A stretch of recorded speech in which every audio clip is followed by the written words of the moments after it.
Ma'am, SIR से घुसपैठियों को निकालने की कोशिश की जा रही है। सारी पार्टियां जो एसआईआर का विरोध कर रही हैं, क्या वो ये कहती हैं कि ये घुसपैठिए ही उनके वोटर्स थे, जो इंडियंस हैं असल में वो उनको वोट नहीं कर रहे हैं? सवाल नोट कर लीजिए। मैम सर, मेरा क्वेश्चन कांग्रेस से है। आपने बोला कि एसआईआर और बीजेपी वोट चोरी कर रही है, तो मेरा बस ये क्वेश्चन था, क्या मैं यही समझूं, अगर आपके पास कोई एविडेंस है इसका तो आप प्लीज दीजिए एविडेंस। और दूसरा, क्या मैं यही समझूं कि कांग्रेस के पास इलेक्शन जीतने से ज्यादा बीजेपी को ट्रोल करने का मुद्दा है? और अगर आपके बस बस छोटे छोटे एक लाइन का सवाल सोचिए, एक लाइन का। हाँ, आपका हो चुका है। वैसे जनता के साथ नाइंसाफी, छोटे सवाल। मैं पूछना चाह रहा हूँ, जब सपा सरकार की ये 37 सीटें आई तब ये शांत खुश होते हैं, अगर ये हार जाए तो इतना दुख क्यों होता है? फिर ये अपने कबूल क्यों नहीं करते हम हार गए?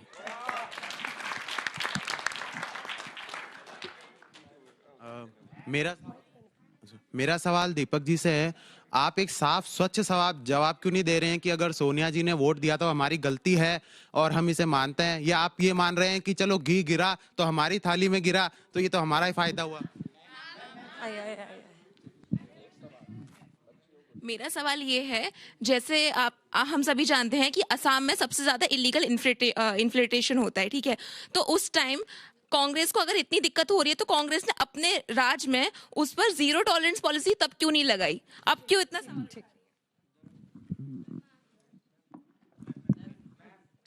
मैं ये पूछना चाह रही हूँ कांग्रेस से कि आपको अपनी इलेक्शन जीतने से ज्यादा चिंता है, या आपको ये चिंता है कि आपके वोटर कट जाएंगे, कि एक बार फिर से आप बुलडोजर साइकिल? मेरा सवाल ये है कि अगर आप डिबेट की मांग कर रहे हैं, तो अगर आप क्या चाहते हैं कि आप लास्ट फ्रेमवर्क में इसको डिस्कस करेंगे कि नहीं?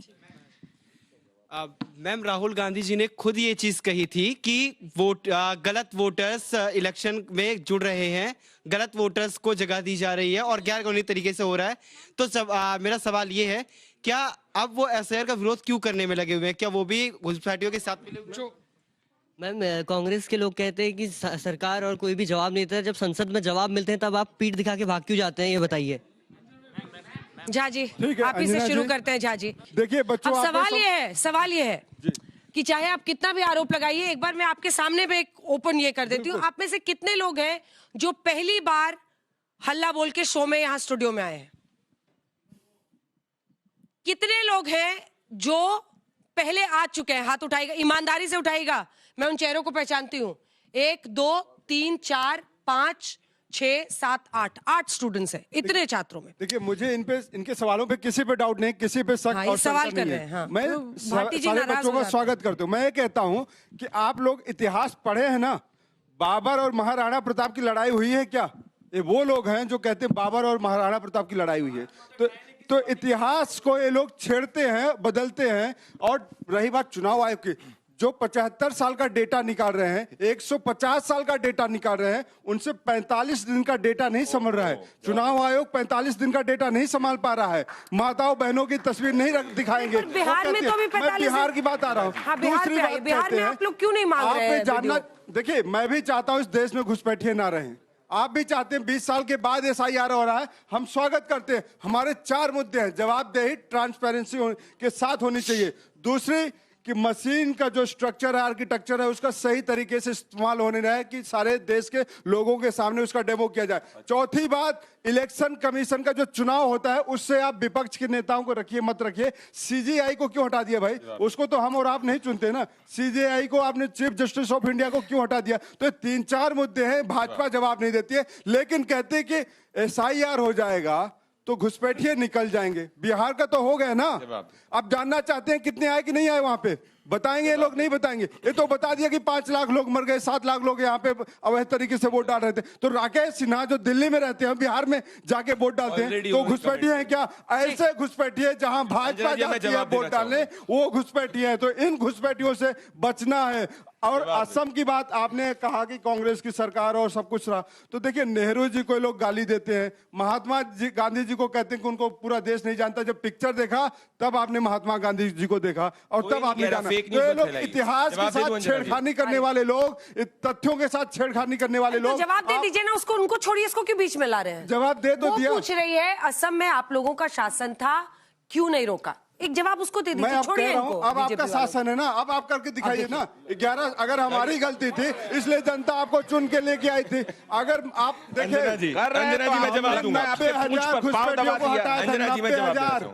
90,000 घुसपैठियों को हिंदुस्तान से निकाला है ऑन रिकॉर्ड। डॉक्टर आपने मनमोहन कितना सिंह ने निकाला है? कहा, आप ही इन्होंने नंबर कितने बताइए। निकाला है ये बताएं। ठीक है, आप बताइए अंजना जी, कितना 3.5 निकाला? मिनट इन्होंने बोला मेरे को 90,000 घुसपैठिए निकाले, आपने कितना निकाला? सुन लो भैया, सुन लो, झा सब जी, बताऊंगा। झा जी, झा जी। आप सब युवाएं एक बार अपने फोन में चेक कर लो। 10 साल में राहुल गांधी ने एक स्टेटमेंट घुसपैठियों के खिलाफ दिया हो तो मैं अपना नाम बदल दूंगा। एक बार राहुल गांधी घुसपैठियों के खिलाफ नहीं बोले, अखिलेश यादव घुसपैठियों के खिलाफ नहीं बोले। पॉइंट नंबर 1, बीच में मत बोलो, फिर मैं नहीं बोलने दूंगा। पहली बात बीच में सब एक एक करके जवाब दे रहा हूं।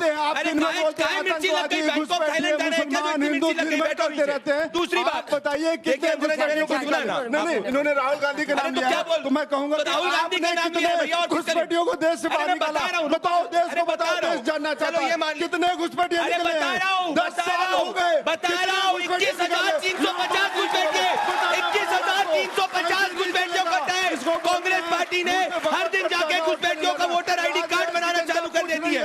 अब मैं दीपक जाओ, देखिए अंजना जी, अगर यही मैच है तो इसमें मैं आप दोनों को हरा सकता हूँ। मैं आपको बोलने नहीं दूंगा पूरे शो में। आप शो को अरे आप बकवास बताइए, आपके संस्कार के, अरे सुन लोगे, देश को बताओ ना कितने घुसपैठिए निकाले एक शब्द में। झा जी, झा जी। अंजना जी, मैंने इनके बीच में नहीं पॉकेट बोला। से क्या निकाल रहे थे? कुछ नहीं है पॉकेट के अंदर, पीछे रखा। कट्टा निकाल सकते हैं लोग, कट्टा। नहीं, वो आपके संस्कार हैं कट्टा वाले। सुनिए, एक एक करके जवाब देता हूं। पॉइंट नंबर 1, नहीं बता पाए, एक भी बार इन्होंने घुसपैठियों के खिलाफ कुछ नहीं बोला। दूसरी बात, 21,300 कहते हैं घुसपैठियों के खिलाफ जंग है तो बताओ, खुल के बोलो। SIR के खिलाफ नहीं है, SIR की प्रक्रिया के खिलाफ है। पूरे शो पे नहीं बोलने दूंगा इन दोनों को। आखिरी वार्निंग दे रहा हूं आपको, दीपक झा, हिम्मत मत करिएगा बहाने की, ये ऐसा नहीं चलेगा। 21,350 क्या गलती है? दूसरा चुप खड़ा। नहीं, अलायंस पार्टनर है। अच्छा, बेमतलब भी लपेटोगे। पार्टनर है। 2020 का हमारा बयान देख लीजिए। 21,350 जो है घुसपैठिए 2020 तक कटे थे, परंतु ममता बनर्जी ने 500 किलोमीटर की भूमि अभी तक नहीं दी, इसीलिए जाके वहां से ये लोग कर रहे हैं। एक बार भी ये घुसपैठियों के खिलाफ नहीं बोल रहे, ये इनकी असली नीयत। और SIR हो रहा है, घुसपैठिए भी हटेंगे, जो रिपीटेड मतदाता भी हटेंगे, क्यों नहीं इसका समर्थन कर रहे हैं। दूसरी बात, 45 डेज की बात करी, बिहार में 45 दिन हो चुके हैं, कांग्रेस पार्टी का एक नेता नहीं आया ये कहते हुए कि इलेक्शन को कहीं कोई बूथ पे इलेक्शन फर्जी है, कुछ है। पेटिशन और रूल ये कहता है 45 दिन तक कोई भी चुनाव लड़ा है वो जाकर मांग सकता है किसी भी बूथ की CCTV। अगर वो ऐसा करता है तो सुप्रीम कोर्ट में जब तक मामला चलेगा, इलेक्शन कमीशन को CCTV फुटेज प्रोटेक्ट करनी होगी। हमने नहीं बनाया है, ये 1951 में जवाहरलाल नेहरू के समय से चला है। तो पूछना चाहिए कांग्रेस पार्टी का एक भी नेता अभी बिहार के चुनाव में क्यों नहीं कह रहा राहुल गांधी जैसे वोट चोरी हुई। तीसरी बात, आप सब युवा है, 70 सालों में इन्होंने एक भी बार CGI को नहीं रखा, एक भी बार LOP को नहीं रखा। असली दिक्कत इनकी ये है, आज कांग्रेस पार्टी के उड़ीसा के MLA ने पत्र लिखा, कहा राहुल गांधी का नेतृत्व फेल हो चुका है। मैडम सोनिया, 3 साल से मैं राहुल से नहीं मिल पा रहा हूं, कांग्रेस पार्टी तहस नहस हो रही है, बचा लो कांग्रेस को, बचा लो। दीपक झा कैंप चुन लो, प्रियंका कैंप में हो, राहुल कैंप में हो, सोनिया कैंप में हो, एक एक कर टूटना चालू हो गई कांग्रेस की। बोला इनकी डिबेट नहीं होती है, देश के मुद्दों पे बात नहीं करेंगे। क्यों नहीं बोला? घुसपैठियों के खिलाफ राहुल का बोलेंगे। दिल्ली में सांस लेना मुश्किल है।